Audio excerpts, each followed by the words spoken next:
Welcome to the online classes. We were discussing nervous system and today's topic is peripheral nervous system. Now, topic of the day is peripheral nervous system.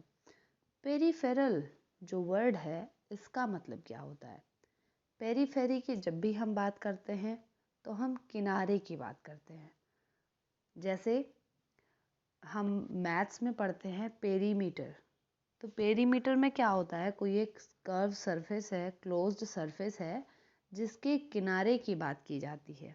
जैसे कोई boundary है, कोई field है, उसके चारों तरफ हमने तारबंदी कर दी है, तो वो क्या होता है? उसका पेरीफेरी होता है या पेरीमीटर में कंक्लूड होता है। तो यहाँ पर है नर्वस सिस्टम, यानी नर्वस सिस्टम में हमारी बॉडी का हमने पढ़ा था कि एक है सेंट्रल नर्वस सिस्टम जिसमें आपका ब्रेन एंड स्पाइनल कॉर्ड था। ब्रेन एंड स्पाइनल कॉर्ड का फंक्शन यही था कि वो मैसेज को ट्रांसफ़र करता था। क्या? जो बॉडी के ऑर्गन्स हैं वो सीधा मैसेज को ट्रांसफ़र करते थे ब्रेन के पास।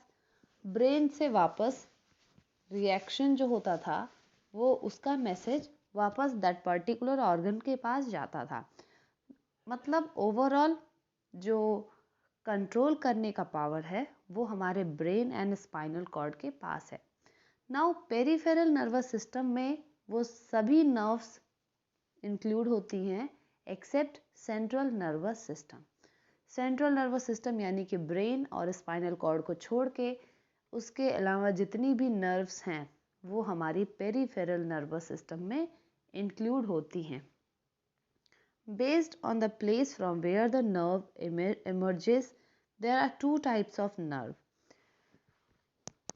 कहाँ से कौन सी नर्व इमर्ज हो रही है, निकल रही है, उसके बेसिस पे इन नर्व्स को दो तरह से डिवाइड किया गया है। First one is cranial nerve and spinal nerve. आपकी बॉडी है, उसमें है आपका nervous system, central nervous system that is brain and spinal cord. Suppose ये आपका हेड पोर्शन है और वहाँ से ये आपकी रीढ़ की हड्डी है। ठीक है, अभी मैं आपको बताना चाह रही हूँ कि पेरिफेरल नर्वस सिस्टम क्या है।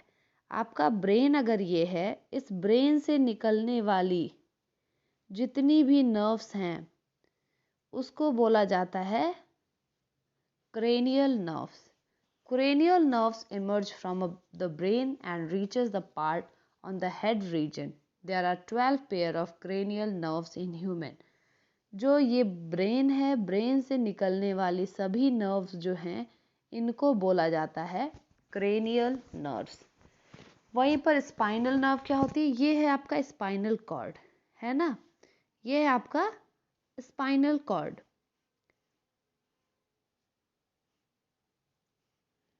इस स्पाइनल कॉर्ड से निकलने वाली सभी नर्व्स को बोला जाता है spinal nerves. Spinal nerves emerge from the spinal cord and reaches different body parts. There are 31 pair of spinal nerves in human. मैंने पहले बताया स्पाइनल नर्व जो होती है वो स्पाइनल कॉर्ड से emerge होती है और बॉडी के डिफरेंट पार्ट्स तक जाती है। कुल मिलाकर के 31 पेयर ऑफ स्पाइनल नर्व्स होती हैं। तो आपको इतनी चीज़ें क्लियर हो गई कि ये आपका ब्रेन है, ये आपका स्पाइनल कॉर्ड है। इस ब्रेन और स्पाइनल कॉर्ड को बोलते हैं CNS यानी सेंट्रल नर्वस सिस्टम। और इसके अलावा जितनी भी ये सारी नर्व्स हैं, ये सारी नर्व्स हैं, इनको बोला जाता है PNS यानी peripheral nervous system. Now here is some quiz type questions. This is your assignment work. Just read down each and every statement and name the following. Now we will study the autonomic nervous system. Autonomic nervous system क्या होता है? First thing was that central nervous system जिसमें आपका brain and spinal cord था. Second one was peripheral nervous system जिसमें spinal cord और जो आपका ब्रेन था उससे निकलने वाली सभी नर्व्स जो बाकी बॉडी के पार्ट्स में जाती थी उनको हम बोलते थे पेरीफेरल नर्वस सिस्टम। और उसमें दो तरह की नर्व्स थी, that one was cranial nerve जो ब्रेन से निकलती थी, और second one was spinal nerve जो स्पाइनल कॉर्ड से निकलती थी. Now we have autonomic nervous system. It is responsible for control of these actions which are involuntary. For example, beating of heart, breathing, peristalsis, peristaltic movement and alimentary canal. जो autonomic nervous system है, इसमें वो सभी action जो हमारे control में ना हो वो आते हैं. मतलब दैट मीन्स जो हमारे कंट्रोल में ना हो, जिन पे हम काबू ना कर पाएं, वो सभी एक्शंस जो परफॉर्म हो रहे हैं वो ऑटोनॉमिक नर्वस सिस्टम में आते हैं. ठीक है. लाइक आपका जो पलक झपकना आप चाहें तब भी कर सकते हैं. अगर आप नहीं चाह रहे हैं कि मेरी पलकें ना झपकें तो मुश्किल से 1 मिनट तक आप रोक पाएंगे, उससे ज़्यादा नहीं. दैट मीन्स ये भी इनवॉलेंट्री है. हार्ट बीट आप कंट्रोल नहीं कर सकते हैं. ब्रीदिंग आप कंट्रोल नहीं कर सकते हैं. आपके जो पेरिस्टाल्टिक मूवमेंट क्या होता है, जब आप खाना खाते हैं, जैसे आपने मुंह में च्युइंग की फूड की, उसके बाद उसको खाने को आप बोलस के रूप में आप अंदर लेते हैं. दैट मीन्स आप घूंटते हैं खाने को. उस कंडीशन में क्या होता है, जब आपकी फूड पाइप जो होती है ईसोफेगस, उसमें जब आपका फूड जाता है तो जाता है, दैट मीन्स मूवमेंट होता है. उस समय जो मूवमेंट होता है उसको बोला जाता है पेरिस्टाल्टिक मूवमेंट. तो ये सभी जो मूवमेंट है ये ऑटोनॉमिक नर्वस सिस्टम के एग्जाम्पल हैं. First is reflex action. Reflex is a behavior that occurs in an immediate response to a particular stimulus. Reflex action क्या होता है, ये एक तरह का रिस्पॉन्स है, इमीडिएट रिस्पॉन्स है. जब आप किसी सडनली या एक्सीडेंटली किसी भी चीज़ को आप टच करते हैं या किसी भी चीज़ के रिस्पेक्ट में आप आते हैं, उस कंडीशन में जो इमीडिएट रिस्पॉन्स आपका होता है that is reflex action. The reaction of the body in response to stimulus connected to the body part is called reflex action. जो आपकी बॉडी का रिस्पॉन्स है, जो रिएक्शन है, वो स्टिमुलस से कनेक्टेड है, बॉडी पार्ट के स्टिमुलस से कनेक्टेड है, उसको बोला जाता है reflex action. For example, shutting और eyes in bright light is a reflex action. Suppose आप अंधेरे में बैठे हुए और आपके मुंह पे कोई टॉर्च जला दे, क्या होता है उस टाइम, तुरंत आप अपनी आंखें बंद कर लेते हैं. जैसे ही टॉर्च जला अंधेरे में आपके मुंह के ऊपर, तो आप तुरंत अपनी आंखें बंद कर लेते हैं. ये क्या था, this is a reflex action. That means sudden कोई चीज हो रही है, उसके बिहाफ पे आपने तुरंत क्या एक्शन लिया है, उसको बोला जाता है रिफ्लेक्स एक्शन. ठीक है. Reflex action are under the direct control of the spinal cord. जितने भी रिफ्लेक्स एक्शंस होते हैं वो सभी डायरेक्टली स्पाइनल कॉर्ड के अंडर होते हैं. लाइक आपका हाथ है, आप आग मोमबत्ती जल रही थी, आप उसके ऊपर अपना उंगली ले गए और आपकी उंगली में बर्निंग सेंसेशन हुआ, तुरंत आपने अपनी उंगली को हटा लिया. यहाँ पे क्या हो रहा है, that is also the reflex action. तो ये सारी जो कंडीशन है, ये कंडीशन स्पाइनल कॉर्ड कंट्रोल करता है. Reflex actions are voluntary in action as they are controlled by the spinal cord. जो रिफ्लेक्स एक्शन है वो वॉलेंटरी होते हैं और वो कंट्रोल किए जाते हैं स्पाइनल कॉर्ड के द्वारा. जैसे कि पैर में समझो कांटा चुभ गया, तो कांटा तो चुभ गया, आपको दर्द तो हो रहा है, आप उंगली तो हटाए, लेकिन अभी आप उसको कुछ हद तक सह सकते हैं. कांटा चुभा हुआ है, थोड़ा 1-2 कदम आप उसको चलने की कोशिश कर रहे हैं. या कभी पतले पतले जो होते हैं, बहुत पतले कांटे होते हैं जो चुभ जाते हैं हाथ में, तो कभी कभी देखिए 2-3 दिन तक ऐसे रहते हैं, दर्द बहुत होता है लेकिन 2-3 दिन तक वो चलता रहता है, फिर आप उसको निकालते हैं. तो दैट इज वॉलेंट्री एक्शन है. और ये सभी एक्शन जो होते हैं स्पाइनल कॉर्ड के कंट्रोल में होते हैं. We already learn about the process through which stimulus is carried to the brain or spinal cord and how the information from the brain get transmitted to the affected organ or effector. The path followed by an impulse in a reflex action is called reflex arc. With the help of this diagram, we will understand the things which is discussed here. जो हमारा first lecture था उसमें हमने एफेक्टर, acceptor, reflex, voluntary stimulus ये सारी चीज़ें पढ़ी थी, वॉलेंट्री एक्शंस ये सब हमने पढ़ा था.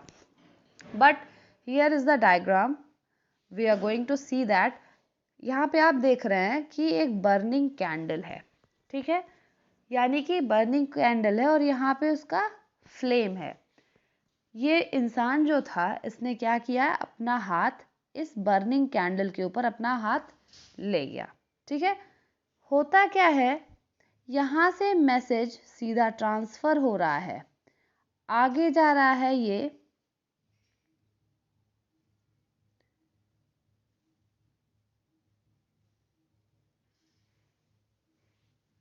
देखेंगे, यहाँ से ये मैसेज ट्रांसफर हुआ कि यहाँ पे आग है, आगे गया, यहाँ से सीधा आया आपके स्पाइनल कॉर्ड के पास, यहाँ पे ग्रे मैटर के पास. ग्रे मैटर ने क्या किया, चीज़ें एनालाइज किया और फिर मैसेज को वापस ट्रांसफ़र किया इस मसल के थ्रू और यहाँ तक आया कि उंगली को हटा लो. व्हाट वाज दैट, यहाँ पे आग थी, यहाँ से मैसेज गया पहले, यहाँ पे आया आपका स्पाइनल कॉर्ड के ग्रे मैटर में, यहाँ पे मैसेज एनालाइज हुआ, कंडीशन हमें क्या करनी है, देन आफ्टर यहाँ मैसेज वापस आया और यहाँ पे आपने एक्शन क्या किया, आपने हैंड को रिमूव किया उस आग से. That was the condition of neurons. So here are the things, here are the terms. Here is a burning candle. Now direction of impulse, that means जो मैसेज का ट्रांसफ़र हो रहा है, इम्पल्स की बात जब भी की जाएगी that means transfer of message. जो मैसेज है उसका ट्रांसफ़र जब भी हो रहा है that means that is impulse. तो इम्पल्स का ट्रांसमिशन पहले इस साइड हो रहा है, फिर यहाँ से मैसेज का ट्रांसमिशन इस साइड हो रहा है. आपका एफेक्टर मसल यहाँ पे है, ये दिस इज एफेक्टर मसल जो वर्क को करती है, जो स्पाइनल कॉर्ड के ऑर्डर पर काम को कर रही है, that is एफेक्टर muscles. Okay, here is a sensory neuron. Sensory neuron क्या कर रहा है, सेंस कर रहा है कि क्या है और कैसे हमें इसके अगेंस्ट एक्शन करना है. Okay, here is motor neuron जो स्पेशलाइज्ड फंक्शन करती है, जो स्पेशलाइज्ड फंक्शन कर रही है, that is motor neuron. Here is it is spinal cord and in spinal cord we have two layers, one is gray matter and second one is white matter. They usually analyze the message which is transmitted from the affected body part. Let us now understand how reflex action works by taking an example when the hand touches hot tea or hot object. When you touch a hot object, the hand or the receptor organ. Receptor क्या है, जो आपका हाथ है, जो that particular आग है, hot coffee है, टी है, जिससे भी वो रिएक्ट करने वाला है, जिससे भी वो जलने वाला है, मिलने वाला है, दैट इज रिसेप्टर, जो रिसीव कर रहा है सिग्नल को. Comes in contact with the heat. क्या होता है, सबसे पहले आपका हाथ, जिसको हम रिसेप्टर भी बोलते हैं, जब वो हीट के कांटेक्ट में आता है, the heat get acts as stimulus, और जो हीट है वो स्टिमुलस का वर्क करती है. The nerve ending in the present receptor organ, जो नर्व है दैट पर्टिकुलर, आपने उंगली से सपोज टच किया तो उंगली में जो नर्व की एंडिंग है, जो रिसेप्टर है, वो स्टिमुलस को रीड आउट कर लिया है. The skin contains sensory neuron, जो स्किन है आपकी इसमें सेंसरी न्यूरॉन्स होते हैं। The impulse produced as a result of stimulus, क्या होता है आपकी उंगली में न्यूरॉन्स हैं, सेंसरी नर्व्स हैं, जब वो हीट के कांटेक्ट में आई तो उन्हें एक पता लग गया कि हीट है, दैट इज़ कोई स्टिमुलस है, उसके रिस्पॉन्स में वो इम्पल्स को जनरेट करती हैं, इम्पल्स को जनरेट करती हैं और वो इम्पल्स ट्रैवल करता है सेंसरी न्यूरॉन के थ्रू स्पाइनल कॉर्ड तक। वो क्या करता है, सेंसरी न्यूरॉन के थ्रू आपके स्पाइनल कॉर्ड तक जाता है। These impulses are transferred to the mixed neuron in the spinal cord. ये इम्पल्स जो होते हैं ये आपके जो मिक्स्ड न्यूरॉन है स्पाइनल कॉर्ड में वहाँ पर जाते हैं। These neurons analyze the information carried by the impulse. वो सभी न्यूरॉन्स जो ग्रे मैटर, वाइट मैटर सभी चीज़ें हैं वो एनालाइज करती हैं कि ये जो इम्पल्स आया है, जो स्टिमुलस के रिस्पॉन्स में ये जो इम्पल्स आया है, ये कहना क्या चाहता है। जैसे ही इंफॉर्मेशन को रीड कर लिया गया है, the information from the motor neuron passes to the effector organ. जो मैसेज को रीड करने के बाद एक इंफॉर्मेशन जनरेट किया गया स्पाइनल कॉर्ड के थ्रू और वो दैट पर्टिकुलर अफेक्टेड ऑर्गन के पास आया। जैसे आपको हाथ, आपका हाथ जो है, उंगली ने उसको रिसीव किया, उंगली ने फिर सेंसरी न्यूरॉन के थ्रू मैसेज को स्पाइनल कॉर्ड तक पहुंचाया, स्पाइनल कॉर्ड ने उसको एनालाइज किया और बोला हाथ को, दैट मीन्स अफेक्टेड ऑर्गन को बोला कि हटा लो। तो that is affected organ. The affected muscle present in the affected organ respond to the stimulus and withdraw the hand from the object. affected muscle जो होती है affected organ में, that means आपके हाथ में जो muscles हैं इनको ऑर्डर मिल चुका है कि अब हमें आपको अपना हाथ रिमूव करना है उस हॉट कॉफ़ी से। तुरंत आप अपने हाथ को रिमूव कर लेते हैं। तो इस तरह से होता है। Reflex arc can be represented in the form of the flow chart as, यहाँ पे आप देख रहे हैं फ्लो चार्ट है, इसको आप एनालाइज करेंगे। ये है stimulus, that means hot coffee है सपोज, ठीक है, ये हॉट था। रिसेप्टर क्या है आपका, फिंगर है ना। नाउ सेंसरी नर्व आपके हाथों के अंदर है, उंगली से लेकर के हाथ से लेकर के पूरे बॉडी में फैली हुई है। सेंसरी नर्व के पास गया, सेंसरी नर्व ने मैसेज को ट्रांसफ़र किया स्पाइनल कॉर्ड के पास, स्पाइनल कॉर्ड ने इसको एनालाइज किया, एनालाइज करने के बाद मोटर नर्व को मैसेज ट्रांसफ़र किया। मोटर नर्व गया एफेक्टर के पास, दैट मीन्स हैंड के पास, और हैंड से बोला, यानी कि मसल, हैंड की मसल से बोला कि हाथ को हटाओ, और हमें रिस्पॉन्स क्या मिलता है, कॉफ़ी से उंगली निकल जा रही है, ठीक है। The famous Russian psychologist Ivan Pavlov conducted a series of experiments on dogs to understand the reflex action. एक साइंटिस्ट हैं, साइकोलॉजिस्ट हैं, इवान पैवलोव, इन्होंने बहुत सारे एक्सपेरिमेंट्स किए हैं, a series of experiment conduct किए गए हैं डॉग्स के ऊपर, जिससे वो रीड करना चाह रहे थे रिफ्लेक्स एक्शन को। He explained that there are some reflex action or response that can be conditioned even without a stimulus.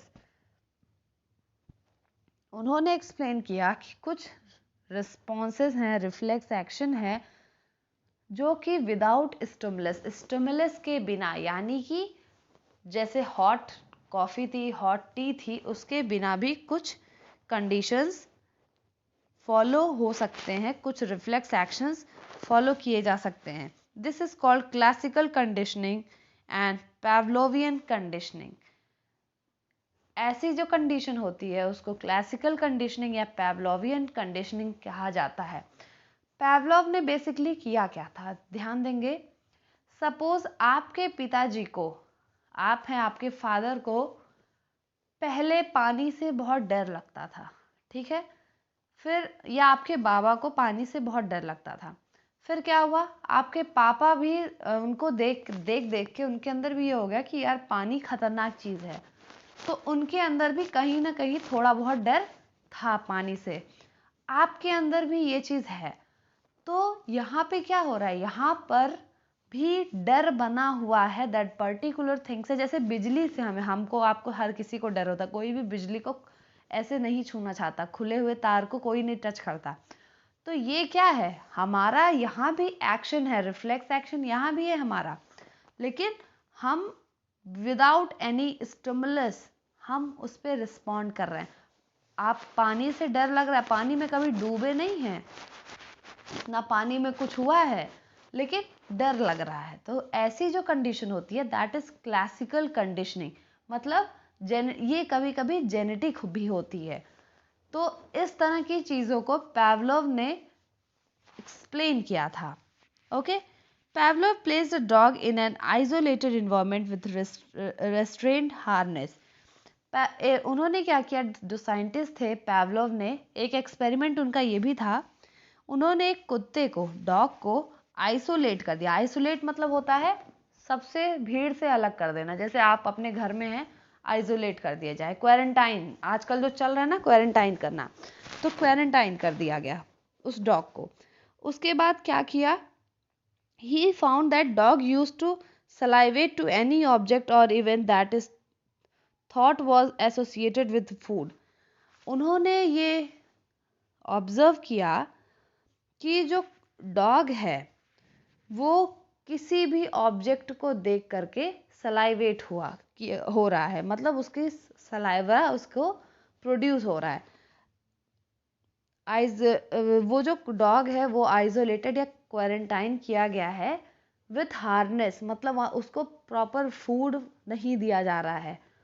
उसको जो उसका फेवरेट, सपोज उसको हड्डी चाहिए, बोन चाहिए, तो उसको वो चीज़ें नहीं मिल रही हैं। उसको उन्होंने आइसोलेट कर दिया है, भीड़ से अलग कर दिया है, प्लस उसको प्रॉपर न्यूट्रिशन भी नहीं मिल रहा है।